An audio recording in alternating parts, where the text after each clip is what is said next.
Хубаво е да кажете коя четка, за какво е и как да се използва. Това е коментар под едно от последните ми видеа.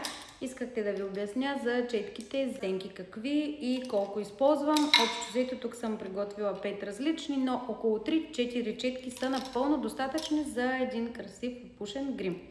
На първо място една ето такава широка четка, на която да нанесем първия основен цвят на подвижния клепач.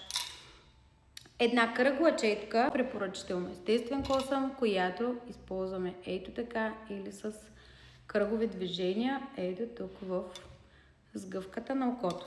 Трябва ни също една мъничка четка, която да ни е удобна за долния клепач.